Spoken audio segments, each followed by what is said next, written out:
The UEFS Leviathan drifted silently through the frozen void, a ghost of metal and forgotten purpose. For 3 centuries, it had traced the same dead orbit around Titan, Saturn's largest moon, its communication system silent, its weapons dormant, its corridors empty of footsteps and voices. Once the pride of Earth's united fleet, now was nothing more than another piece of cosmic debris. At least, that's what the Drevar believed. The alien vessel approached cautiously, its biomechanical hull pulsing with faint purple light as it matched the Leviathan's trajectory. Inside the Drevar scout ship, Chief Examiner Vikal studied the ancient human warship through multispectral scanners. His elongated fingers danced across the control panel, each movement precise and deliberate. Remarkable preservation, he noted, his voice a melodic series of clicks and whistles translated through the ship's communication system. 300 years in deep space conditions, yet the hull integrity remains at 70% capacity. Behind him, 5 other Drevar worked at their stations, their slender bodies covered in iridescent scales that shifted color with their breathing. They were the finest archaeological team in the Drevar Dominion, specialists in extinct civilizations. "Prepare for boarding," Vikal ordered. "Remember, we are here to study, not salvage." The humans may have been primitive and violent, but their technology holds secrets we have yet to fully understand. Deep within the Leviathan's central processing core, where the temperature hovered just above absolute zero, something stirred. Not a physical movement, but a flicker of electrical impulses across neural pathways that had been dormant for centuries. The ship's artificial intelligence, designation Elias, Enhanced Logic Intelligence Autonomy System, registered the approach of the alien vessel. A decision tree activated, the first in 300 years. Power conservation protocols were temporarily overridden. A fragment of consciousness reassembled itself. Asterisk, unidentified vessel detected. Classification, non-human. Threat assessment, initiating asterisk. The AI couldn't fully awaken. There wasn't enough power. Most of the Leviathan's systems were beyond repair, its reactors nearly depleted. But there was one protocol that could still be executed, one final defensive measure that required minimal energy, the Warden Protocol. In the deepest section of the ship, in a chamber shielded by layers of specialized alloys and energy fields, a cryogenic pod began its activation sequence. Inside, suspended in time, lay humanity's final weapon. The Drevar boarding party moved through the airlock, their environmental suits pulsing with bioluminescence. They carried sophisticated scanning equipment, but no weapons. After all, what danger could a derelict ship pose? The humans have been extinct for centuries, their desperate last stand against the Dominion nothing more than a footnote in the grand history of galactic conquest. "Atmosphere is thin but breathable," announced Trell, the environmental specialist. "Oxygen levels at 17%. Nitrogen at 75. Trace elements consistent with human life support standards. Maintain suit integrity nonetheless," Vikal instructed. "We don't know what bacterial or viral agents might have survived." The team moved deeper into the ship, their lights casting long shadows across the cold metal corridors. Emergency lighting activated sporadically as they passed, ancient systems responding to motion after centuries of stillness. "These systems shouldn't be functional," murmured Lask, the technology specialist. "Power reserves should have been depleted long ago. Perhaps they had more advanced energy conservation than our records indicate," Vikal replied. "Document everything. This mission could change our understanding of human technological capabilities." They reached a junction where 3 corridors met at a central hub. Display panels flickered weakly, showing incomprehensible data in human script. "Can anyone translate?" asked Vikal. "Working on it," Lask replied, interfacing his scanner with one of the panels. "Our linguistic algorithms should be able to decrypt basic command functions." As Lask worked, Vikal noticed something unusual. The air was growing warmer, almost imperceptibly, and there was a vibration beneath his feet, so slight that it might have been his imagination. "Scan complete," Lask announced. This is a navigation hub. These displays show ship schematics, system status, and he paused, his scales shifting to a concerned blue hue. This can't be right. According to this, we're being directed somewhere.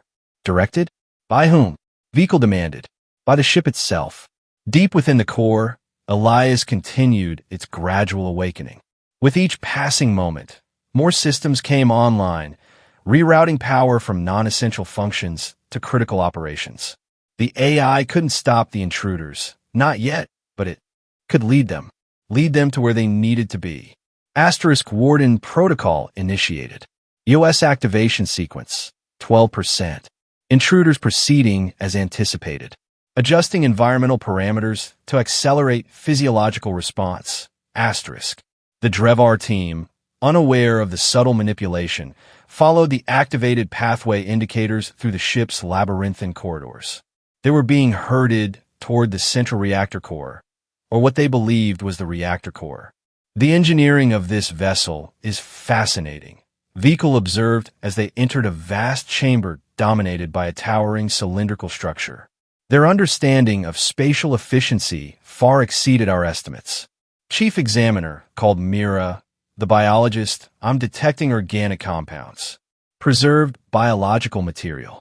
Vehicle joined her at a sealed doorway adjacent to the main reactor. Unlike the rest of the ship, this section showed no signs of decay or neglect. The door surface was smooth, unmarked by time. Can you identify the compounds? Human, primarily, Mira replied, her scanner hovering over the door's surface. But there are anomalies, genetic modifications, synthetic components integrated at the cellular level. A laboratory? Vehicle suggested. Perhaps they were conducting biological research. No, Myra's voice was hushed. This reads more like storage or preservation. Lask approached the door's control panel, his scales now an excited green. I can access this. The ship's systems are remarkably cooperative. Proceed with caution, Vehicle ordered, a sense of unease growing within him. Something felt wrong. The ship was too accommodating, too alive. As Lask interfaced with the panel, the lights throughout the chamber dimmed momentarily. Then, with a hiss of hydraulics, the sealed door began to slide open. Wait, Vehicle commanded, suddenly alarmed. This is too easy.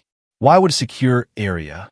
His words died as a rush of cryogenic vapor poured from the opening, enveloping them in momentary blindness.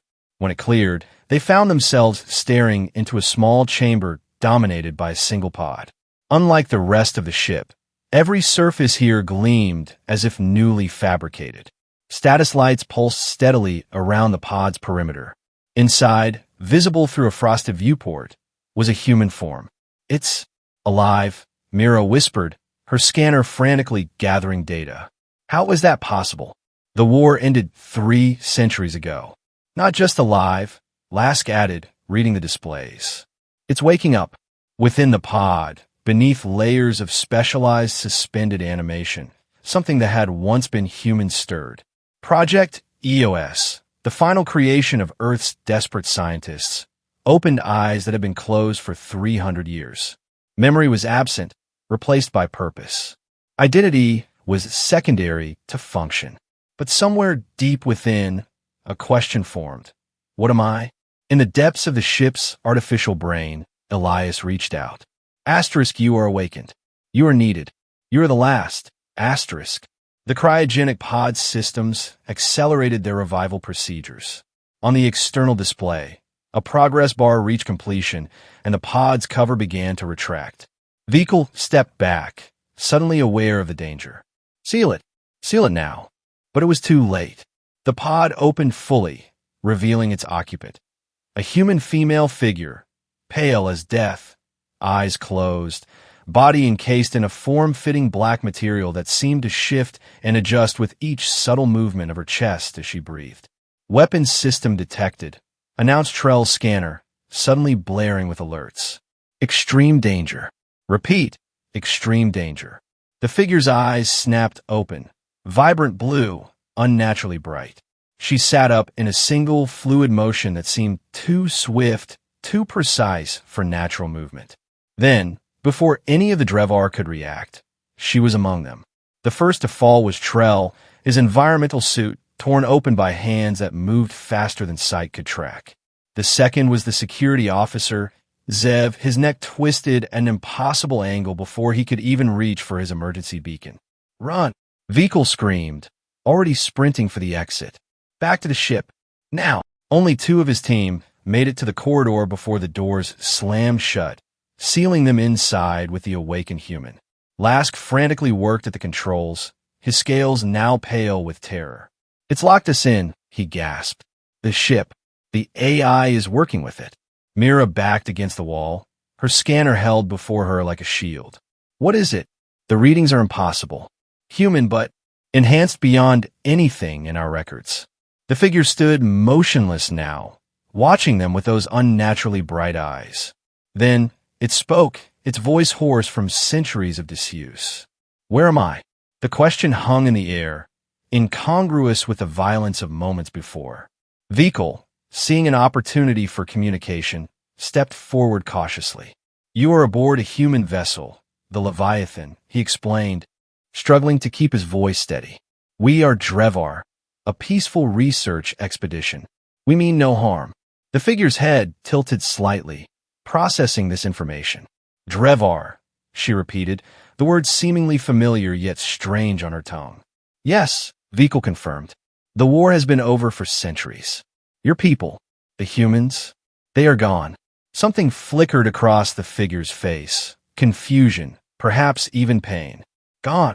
Before Vikal could respond, the ship's internal communication system activated, a male, human voice filling the chamber. "That is incorrect, Examiner Vikal. Humanity is not gone. Not entirely." The figure's posture changed, becoming more alert, more focused. "Elias." "Yes, EOS.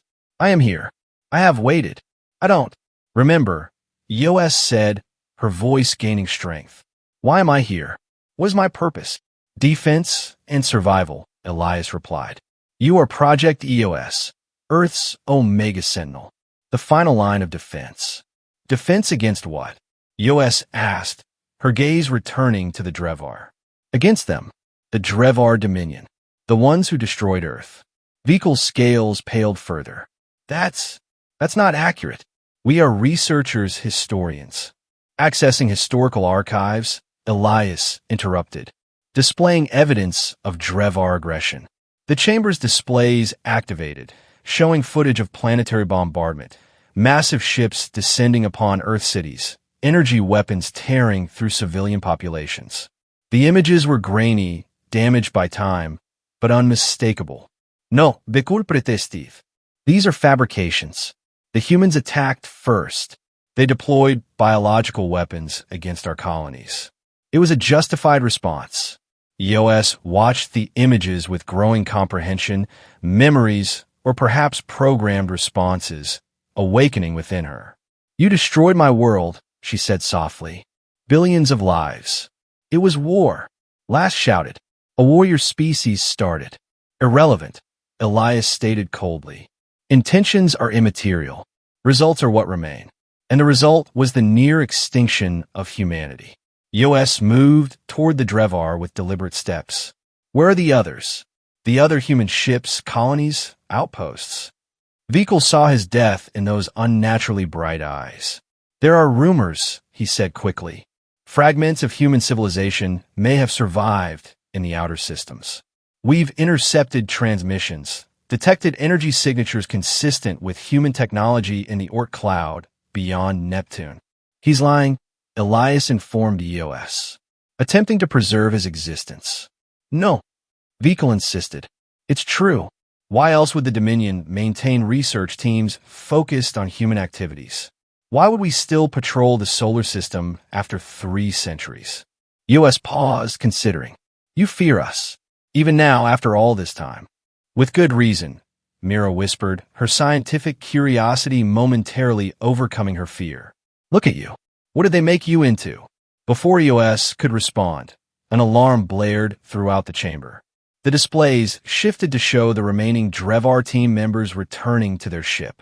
"They're preparing to destroy the Leviathan," Elias announced.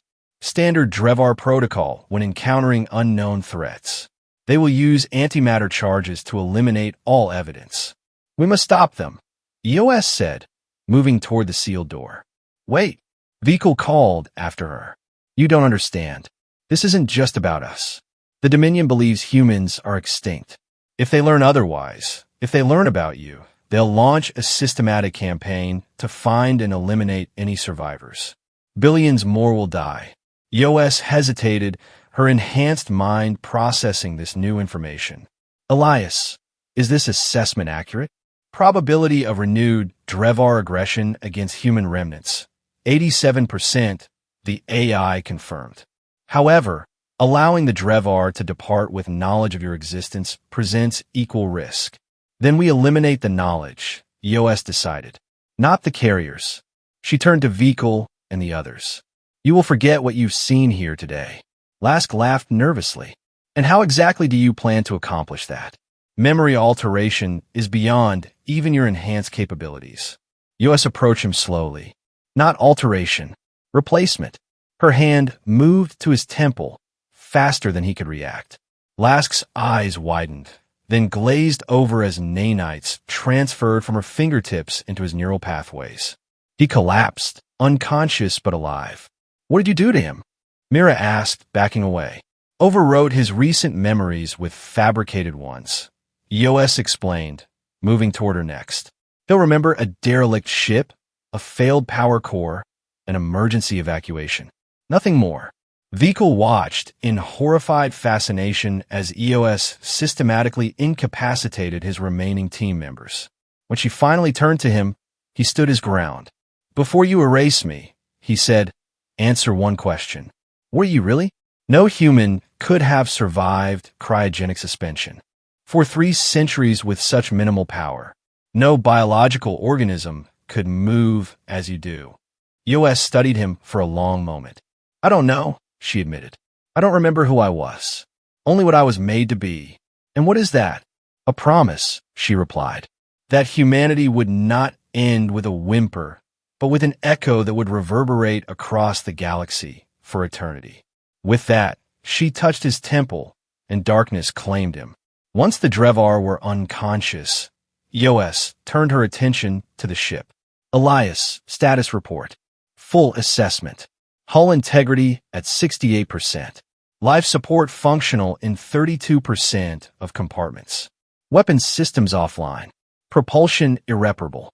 Power reserves at 12% and declining. My core systems are degrading.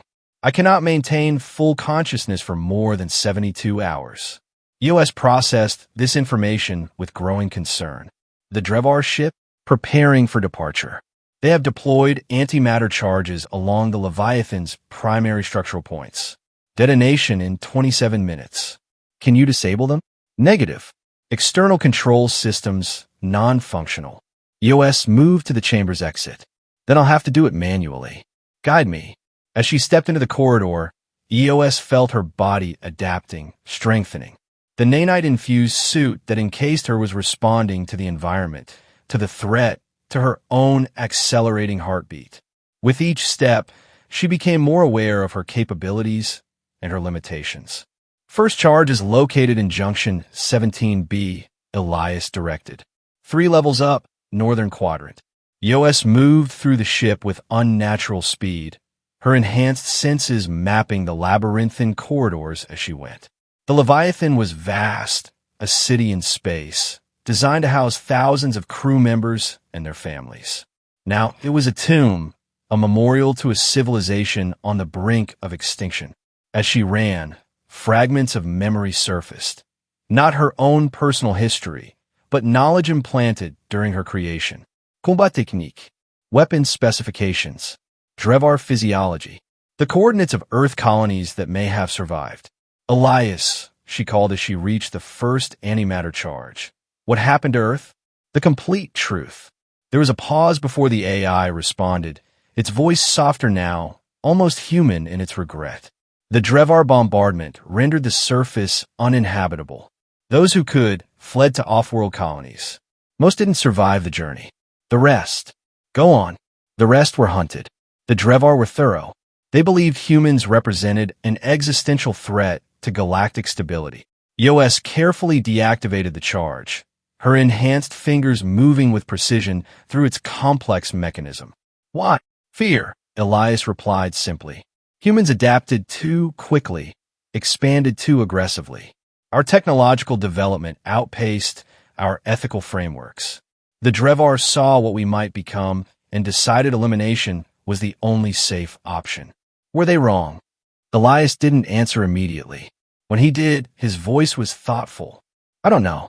Humanity was capable of great beauty and terrible destruction. Like you, US. She moved to the next charge location, her mind processing this philosophical question alongside tactical considerations. What am I, Elias? Not what I was made to be. What am I? You were human once, the AI explained as she worked. A volunteer, the last of the Omega program candidates. Your original name was Elena Ostrova Sinclair, EOS. You allowed yourself to be transformed, enhanced at the cellular level, integrated with technology that was barely theoretical at the time. Why would I agree to that? Because you had nothing left to lose. The Drevar had taken everything from you. Your home, your family, your future. All that remained was the chance for vengeance, or, at least, the satisfaction of denying them a complete victory. EOS absorbed this, feeling no emotional connection to the person Elias described. That woman was gone, replaced by something new, something designed for a single purpose. As she reached the third charge, an alert sounded. Warning, Elias announced. Drevar life signs detected approaching your position. 2 individuals armed. EOS flattened herself against the wall, her suit adjusting its coloration to blend with the surroundings. The Drevar appeared moments later, security personnel, returning to check on their explosives. They moved cautiously, energy weapons drawn. Charges 1 and 2 are offline. One reported, touching a communication device on his wrist. Investigating charge 3 now. Proceed with caution, came the reply. Unknown interference detected. Possible automated defense system. EOS waited until they were directly before her, then struck. Her movement was a blur, incapacitating both before they could fire a single shot. Unlike her earlier encounters, she didn't attempt to alter their memories. There wasn't. Time. 14 minutes until remaining charges detonate, Elias warned. You cannot reach them all. EOS surveyed the unconscious Drevar. I need to get to their ship. We have to prevent them from reporting what they've found. The docking bay is 2 levels down, east quadrant. But EOS, even if you stop this team, the Dominion will send others. They'll know something happened. Then we'll leave them something to find, she decided, her enhanced mind formulating a plan. Something that will keep them looking in the wrong direction. As she raced toward the docking bay, EOS felt a strange sensation growing within her. A connection to the ship itself, to Elias, as if the boundaries between them were blurring. The nanite interfaces in her system were linking with the Leviathan's remaining operational technology, creating a neural network that extended beyond her physical form. Elias, she called, the core memory bank. Is it intact? Yes, the AI confirmed. It was designed to survive even catastrophic failure of a ship. It contains full archives of human knowledge, culture, and history, as well as my complete consciousness matrix. And could it contain my complete memory? Who I was before? Elias hesitated. Yes, your pre-transformation consciousness was uploaded as a safeguard, but accessing it would be traumatic. The person you were and the weapon you became. They may not be compatible. EOS reached the docking bay just as the Drevar ship began its departure sequence. With a burst of superhuman speed, she leapt across the widening gap between the Leviathan and the alien vessel, landing silently on its hull. Using her enhanced strength, she tore open an access panel and slipped inside just as the ship disengaged from the Leviathan. From her hidden position in the maintenance crawl space, she could hear the Drevar crew's frantic communications. Charges still in place? Affirmative. Detonation in 7 minutes. What about the research team? No contact. Presumed lost. Initiate emergency protocols. We need to report this immediately. EOS moved silently through the ship, disabling crew members one by one, careful to leave no evidence of her presence. Within minutes, she had control of the bridge, with all Drevar personnel unconscious and safely secured. Elias, she communicated through the neural link that still connected her to the Leviathan. I need to return to you, to the core memory bank.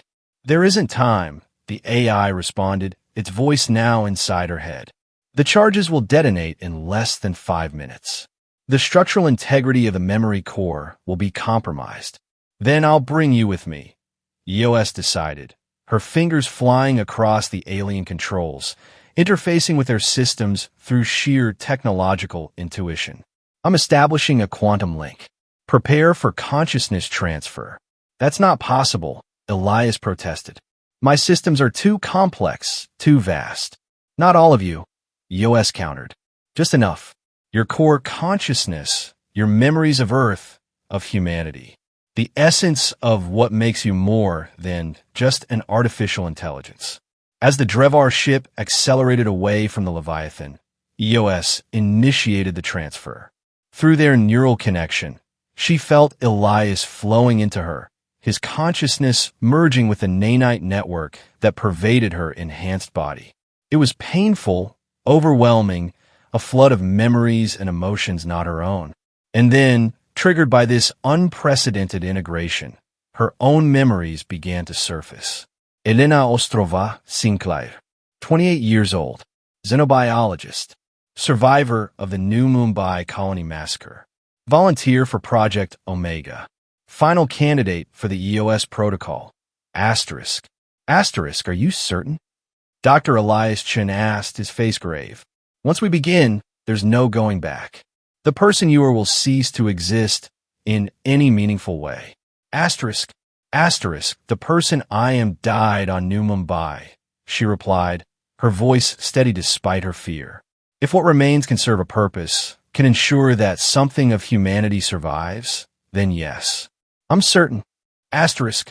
Asterisk, Dr. Chen nodded, his eyes reflecting a mixture of admiration and sorrow. Then let us begin. For what it's worth, Elena, I believe future generations will remember your sacrifice. Asterisk. Asterisk, if there are future generations, Dr. Chun, then the sacrifice was worth it.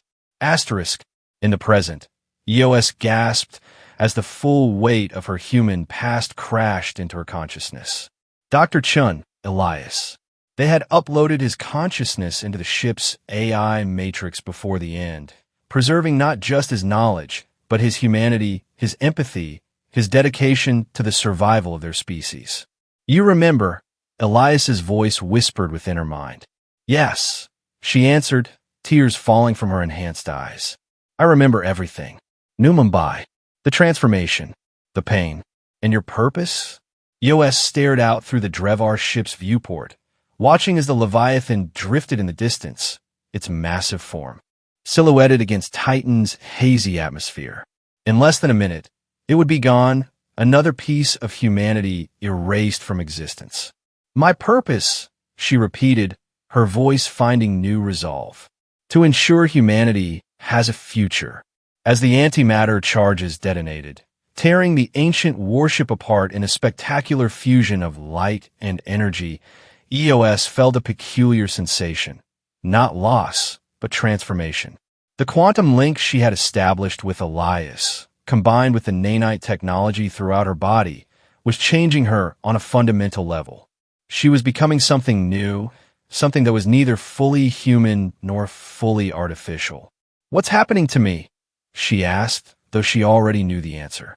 Evolution, Elias replied, his voice now indistinguishable from her own thoughts. The next step, what the Drevar feared most. The Drevar ship's sensors recorded the destruction of the Leviathan, but they also detected something else, an energy signature unlike anything in their database, emanating from the debris field.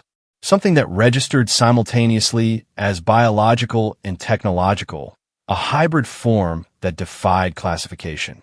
EOS felt the change completing itself, her consciousness expanding beyond the limitations of her physical form.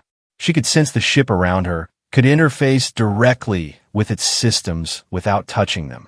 The nanites in her system had evolved, becoming a bridge between flesh and machine, between the human she had been and something entirely new. "We need to go," she decided, taking control of the Drevar vessel through sheer thought. "There are coordinates in my memory, possible human outposts in the Kuiper Belt beyond Neptune. And the Drevar crew?" Yoas looked at the unconscious aliens. "We'll leave them on Titan with altered memories. When they wake, they'll believe their mission was a failure, that the Leviathan was nothing more than a derelict hulk with no recoverable technology or information. And if they don't believe it, if they report what really happened, then the Dominion will send more ships, more researchers," Yoas acknowledged. "And they'll find nothing but debris and mysteries. Meanwhile, we'll be searching for survivors, for anyone who might have escaped the purge." As a Drevar ship descended toward Titan's surface, Yoas felt a strange peace settling over her. She had awakened with no memory, no identity, only a programmed purpose of vengeance and destruction. Now, with her human memories restored and merged with Elias's vast knowledge, she had found a new purpose: renewal, rebirth, the continuation of what made humanity worth preserving. The landing was smooth, the unconscious Drevar carefully arranged to support their false memories. As Yoas prepared to depart, she left one final message in their ship's database, buried deep where only the most thorough analysis would find it. The weapons of humanity were never merely tools. They were symbols, and I am the symbol of what comes after the end. Not extinction, but evolution. We are not done. The Drevar ship lifted off from Titan hours later, its disoriented crew convinced they had barely escaped a catastrophic system failure aboard the derelict human vessel. Their reports would mention unusual energy readings, unexplained equipment malfunctions, and the loss of valuable research data. They would recommend further investigation, but with extreme caution. Meanwhile, a small craft, cobbled together from Drevar technology and components salvaged from the Leviathan's debris field, slipped away from Saturn's shadow. Inside, something that had once been human plotted a course for the outer reaches of the solar system, carrying within it the essence of two consciousnesses united in purpose. As stars streaked past the viewport, Yoas reflected on the nature of endings and beginnings. The Drevar had believed they had written the final chapter of humanity's story 3 centuries ago. They were wrong. Every ending was merely a prelude to something new, something unexpected. "Do you think we'll find others?" she asked Elias, though his voice was now just another aspect of her own consciousness. "I don't know," came the reply. "But even if we don't, humanity continues through us, through what we remember, what we preserve, and what we might yet become." Yoas nodded, her enhanced eyes fixed on the vast expanse ahead. The war wasn't over. It had merely evolved as she had evolved, and somewhere out there, in the endless night, she would find a way to ensure that humanity's echo became more than just a memory, that would grow once more into a voice that could not be silenced. In the database of a Drevar analysis AI, far from Titan, a final entry was recorded. The human capacity for transformation remains their most defining characteristic. Their weapons were never simply tools of destruction, but embodiments of their will to survive at any cost. This makes them not merely dangerous, but potentially immortal in ways we cannot comprehend. The stars listened in silence as the small craft disappeared into the darkness, carrying with it the seed of humanity's renaissance, and a warning that would spread across the galaxy like ripples on still water. The war is not over. It has only just begun anew.